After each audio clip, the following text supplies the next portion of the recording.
Rakyat Sabah gembira menyambut ketibaan Tun Musa Aman setelah beliau dilantik sebagai Yang di-Pertua Negeri ke-11. Perinciannya bersama Redwin Robin. Teruskan Redwin. Ya Otto, kira-kira 6,000 rakyat Sabah menyambut ketibaan Tun Musa di lapangan terbang antarabangsa Kota Kinabalu tengah hari tadi.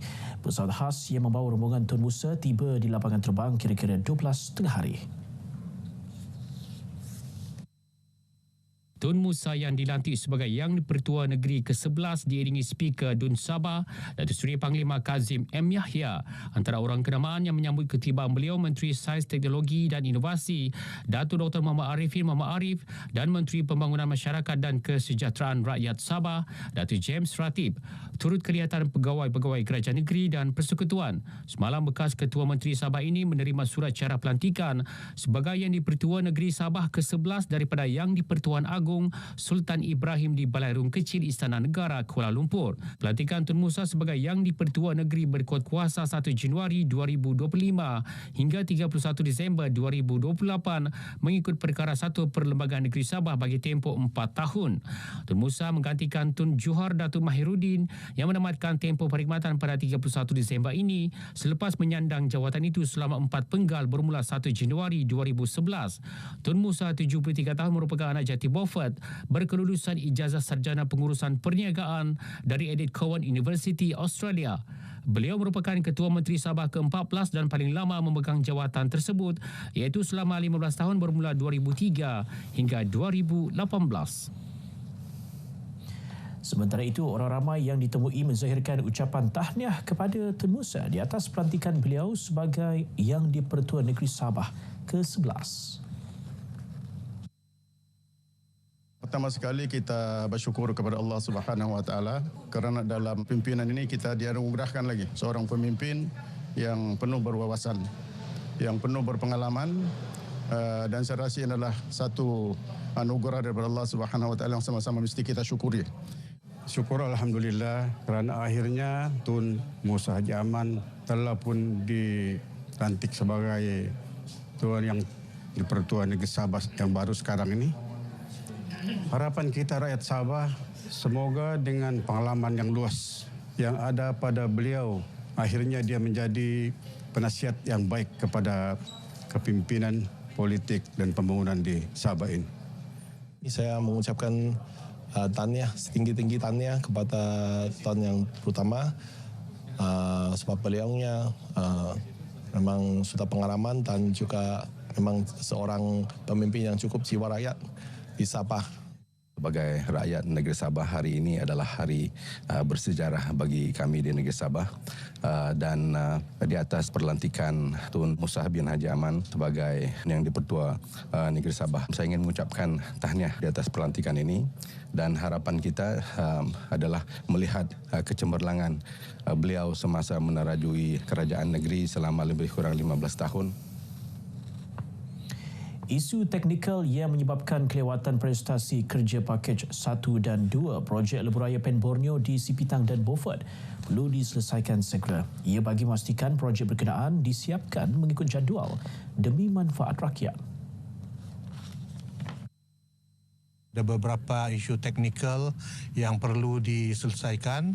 Saya minta mereka selesaikan segera agar isu-isu itu tidak lagi mengganggu kemajuan kerja yang sedang dilaksanakan. Dan saya berharap pihak kontraktor juga meningkatkan lagi prestasi mereka agar projek ini boleh kita siapkan dalam jangka masa yang kita jangkakan.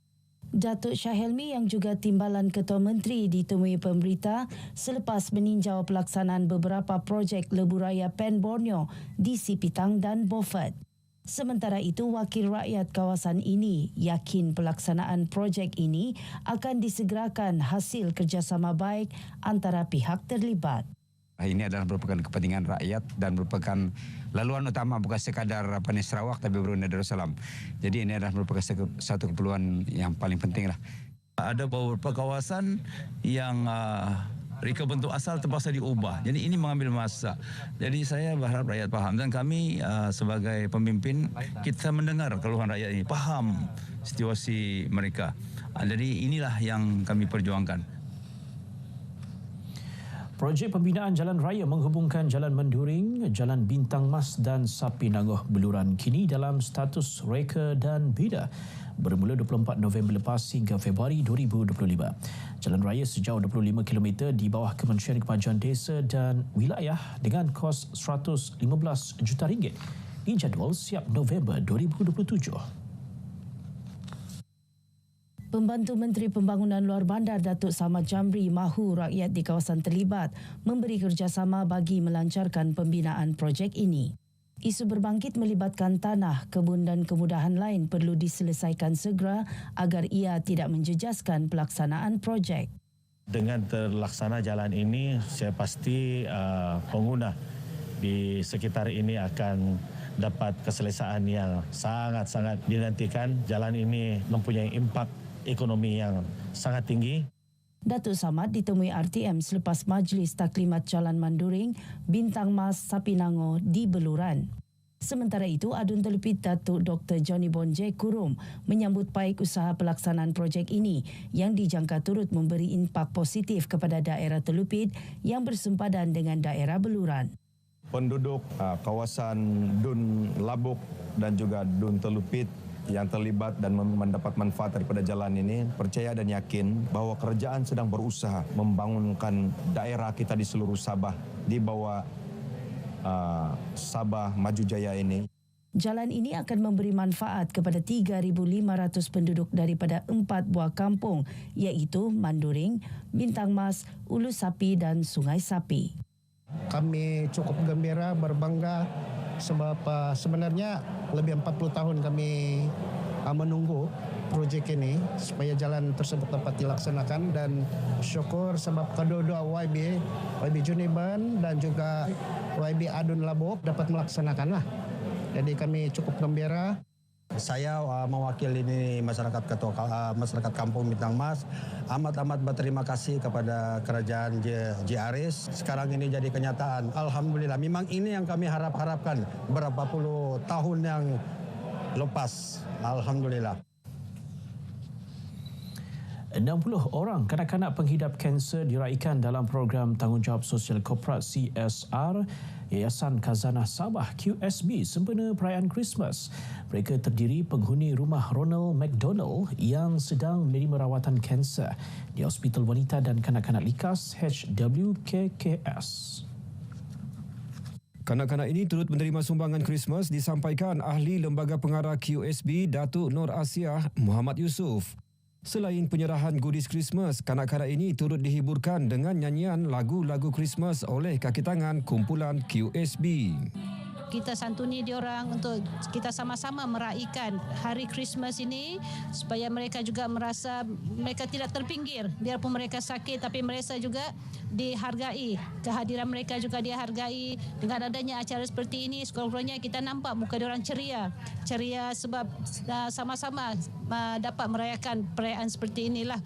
Program CSR ini akan dijadikan aktiviti tahunan bagi menceriakan kanak-kanak penghidap kanser.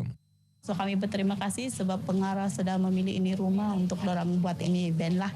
So thank you kepada penyumbang-penyumbang ini sudah memberi senyuman yang bermakna yang memang mereka tidak pun boleh lupa.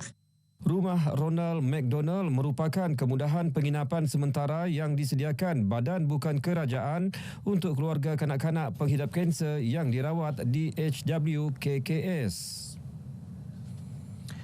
Usaha Radio Televisyen Malaysia RTM membendung jenayah siber khususnya penipuan dalam talian mendapat pujian pemimpin negeri. Maklumat yang dikongsikan RTM dari semasa ke semasa dilihat mampu mendidik masyarakat mengenai risiko penipuan siber termasuk menggunakan kecerdasan buatan AI. Mereka akan siarkan cara-cara penipuan skema untuk menipu rakyat, terutama yang kita nampak melalui menggunakan media sosial.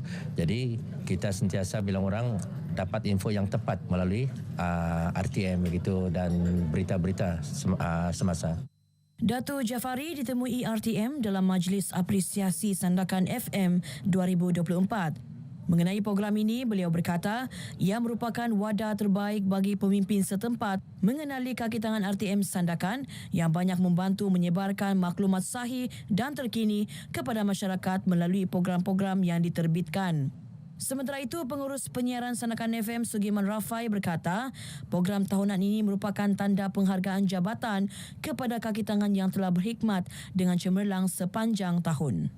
Saya berharap agar warga Sandakan FM akan terus maju dan terus menjadi radio nombor 1 pilihan orang Sandakan dan terus menyebarkan maklumat yang terkini, yang terbaik dan juga lagu-lagu hiburan yang mengasyikkan untuk warga Sandakan. Baik, setakat ini perkongsian dari negeri di bawah Bayu terus bersama dengan Otto dalam berita wilayah untuk lebih banyak perkembangan semasa dalam negara. Dari sungai hingga segara, Palestin pasti merdeka. Otto.